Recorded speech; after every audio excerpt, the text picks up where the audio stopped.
भाइयों का प्रेम काफी ज्यादा अटूट बंधन होता है और भाइयों के प्यार मोहब्बत और उनसे बड़ी दुश्मनी शायद ही कोई निभाता हो।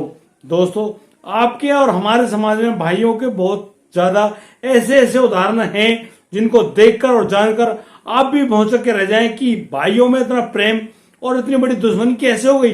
ये दोनों अलग अलग बातें हैं, लेकिन प्रेम और दुश्मनी के मामले में दोनों के बड़े बड़े कसीदे पढ़े जाते हैं। दोस्तों, ऐसा ही एक मामला सामने आया जब एक छोटे भाई की पत्नी ने अपने जेठ पर बहुत ही बुरा आरोप लगाते हुए कहा कि उनके जेठ ने उनके साथ बहुत ही बुरा कृत्य किया है, जिसको दुष्कर्म बोलते हैं, और अब वह कहीं पर मुंह दिखाने लायक नहीं छोड़ी है और वह बार बार धमकी देकर मेरे साथ यह कार्य करते हैं। आइए प्रकाश डालते हैं, जानते हैं पूरे मामले में क्या हुआ। नमस्कार, आदाब, सत श्री अकाल दोस्तों, मैं भीषम प्रकाश स्वागत करता हूं आपका हमारे यूट्यूब चैनल किस्से क्राइम पर। दोस्तों, हमें सब्सक्राइब करना, नोटिफिकेशन की बेल को दबाना बिल्कुल ना भूलें। दोस्तों, बेहद ही हैरान करने वाला मामला सामने आया है उत्तर प्रदेश की पीलीभीत से। दोस्तों, उत्तर प्रदेश की पीलीभीत में एक महिला होती है, बड़ी ही बदहवास स्थिति में वह ऑटो रिक्शे से अपने घर जा रही होती है।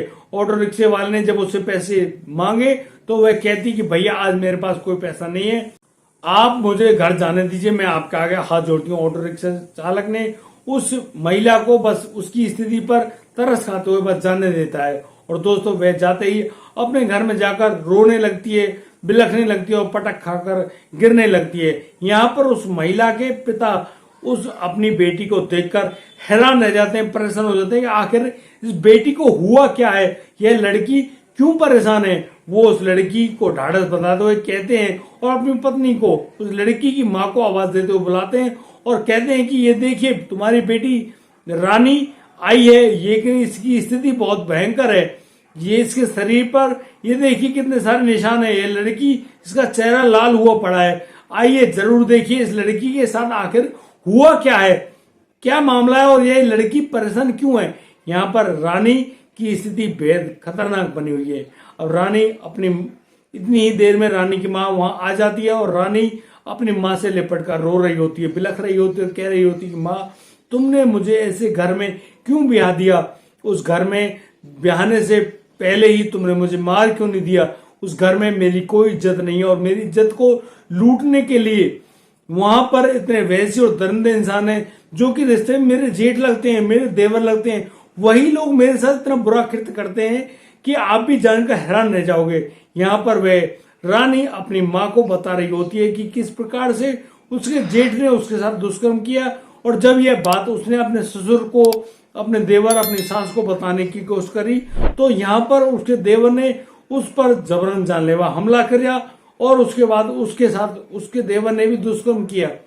तब जाकर उसने अपने पति को जब यह बात बतानी चाहिए और फोन पर उनको इत्तला किया तो उनके पति ने घर में आकर उसके साथ जबरदस्त मारपीट की, उसको बेल्टों से भी मारा। आखिर वह जाए तो जाए कहाँ, उसके साथ यह सब जो हो रहा है ये बेहद ही बुरा है। यहाँ पर रानी के पिता अपनी बेटी के बातों पर सही संज्ञान लेते हुए और वे कहते हैं कि बेटी अब तुम बेफिक्र रहिए,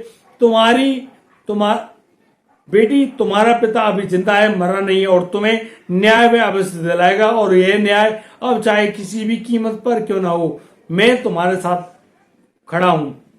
दोस्तों, ऐसा कहकर अब रानी का पिता अपनी पत्नी और अपनी बेटी को साथ में लेते हुए बाइक लेकर वहां के पुलिस थाने में जाकर पहुंच जाता है। पुलिस के सामने तहरीर देते हैं और एक रिपोर्ट दर्ज कराते हैं कि किस प्रकार से रानी को उसके सास, ससुर, पति, जेठ और देवर दुष्कर्म करते हैं, उसको मारते पीटते हैं और उस पर जानलेवा हमला भी करते हैं।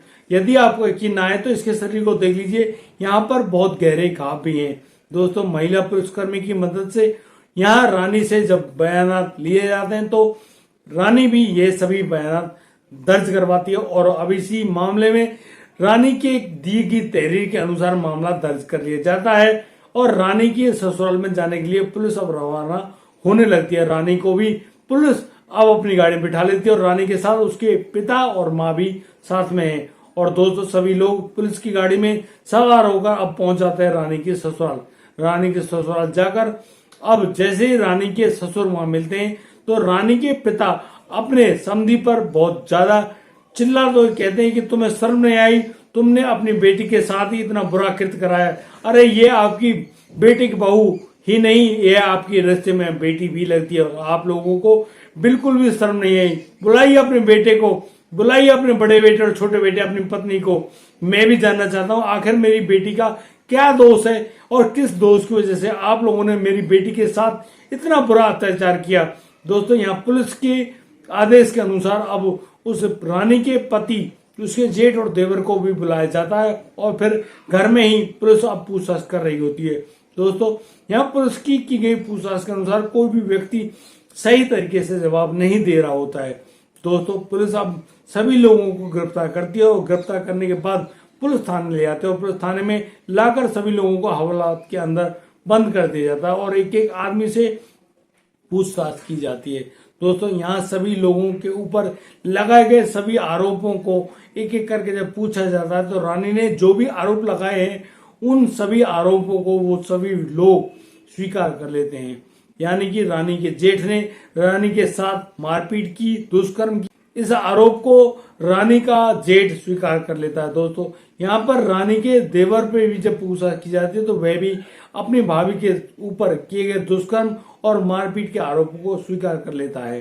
दोस्तों, यहाँ पर वह सास ससुर भी पुलिस के डर से रानी के ऊपर किए गए सभी अत्याचारों को स्वीकार कर लेते हैं और वो कहते हैं कि हमसे बहुत बड़ी गलती हो गई, हमको शायद ऐसा नहीं करना चाहिए था। लेकिन सबसे हैरानी की बात तो यह आती है कि रानी के जो रिश्ते में लगने वाले जेठ, जिनकी ऑलरेडी शादी हो चुकी है और 2 बच्चों के पिता भी हैं, उसके बावजूद उस व्यक्ति ने अपने छोटे भाई की पत्नी पर गलत नियत रखी और फिर अपनी छोटे भाई की पत्नी के साथ, जो कि उनकी बेटी स्वरूपा है, उनके साथ उन्होंने दुष्कर्म किया है।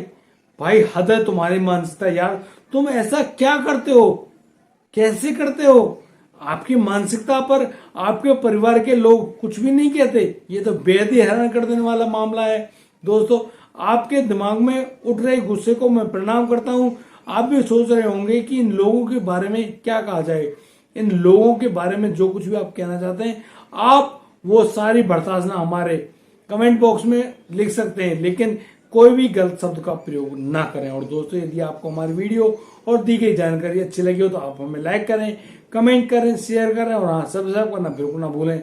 दोस्तों, अब दीजिए मुझे इजाजत, मिलता हूं कल रात ठीक 8 बजे। तब तक लिए आप बढ़िया रहें, बेहतरीन रहें, अपने परिवार का बखूबी ख्याल रखते रहें। जय हिंद, जय भारत।